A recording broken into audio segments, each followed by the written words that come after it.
5 crianças, um incêndio, nenhum corpo. Essa é uma história real. O que aconteceu com a família Sodder na véspera de Natal de 1945 permanece até hoje como um dos maiores mistérios não resolvidos dos Estados Unidos. Seria possível 5 crianças desaparecerem sem deixar rastros em meio a um incêndio? Ou pior, será que alguém quis que elas desaparecessem? Você está no Seven Doors, e ao abrir essa porta, talvez deseje nunca ter entrado. Fayetteville, West Virginia.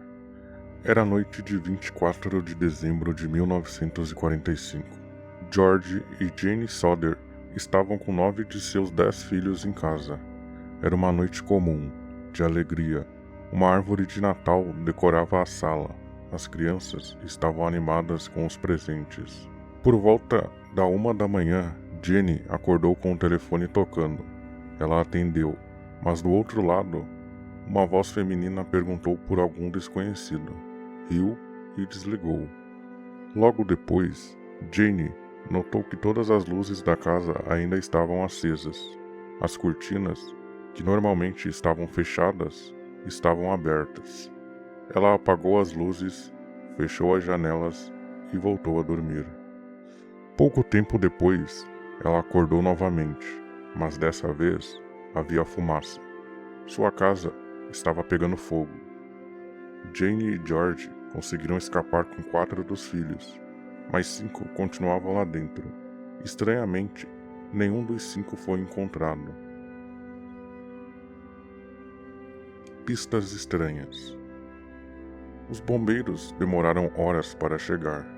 Quando conseguiram apagar o fogo, os corpos das crianças simplesmente não estavam lá.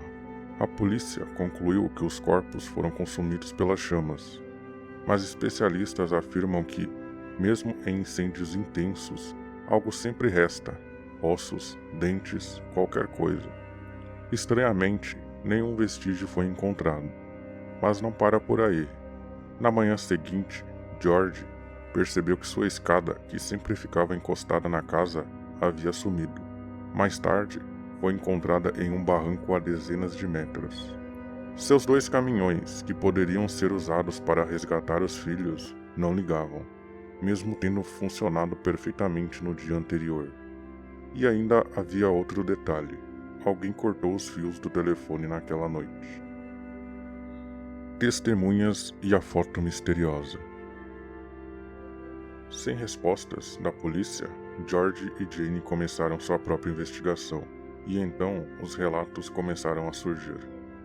Uma mulher afirmou ter visto os 5 filhos Sodder dentro de um carro, horas após o incêndio. Outros disseram que viram os mesmos em um restaurante, acompanhados por 2 homens e 2 mulheres de aparência estrangeira. George começou a acreditar que seus filhos haviam sido sequestrados e que o incêndio foi só uma distração. Anos depois, em 1967, George recebeu uma carta, sem remetente. Dentro havia uma fotografia. Era a imagem de um jovem adulto. No verso, a mensagem escrita à mão: Louis Sodder, amo meu irmão Frank. George acreditava que o homem da foto era seu filho Louis, um dos 5 desaparecidos. Nenhuma análise confirmou isso, e o remetente jamais foi encontrado. Teorias e o outdoor. Convencido de que havia algo sendo encoberto, George e Jane mandaram construir um outdoor à beira da estrada. Ali, colocaram as fotos das crianças, acompanhadas da seguinte frase: desaparecidos após o incêndio da nossa casa, em 25 de dezembro de 1945. Alguma informação, por favor? A família recebeu centenas de cartas, algumas promissoras, a maioria falsas esperanças. Teorias surgiram: máfia italiana, sequestro político, tráfico infantil. Nenhuma foi confirmada, nenhuma foi descartada. George morreu em 1969, ainda procurando por seus filhos. Jane, em 1989, jamais desistiu. A casa dos Sodder virou cinzas, mas o mistério, esse, continua queimando. Se você acha que já viu tudo, saiba, cada porta neste canal revela um novo pesadelo. Se inscreva, ou ela pode te visitar esta noite.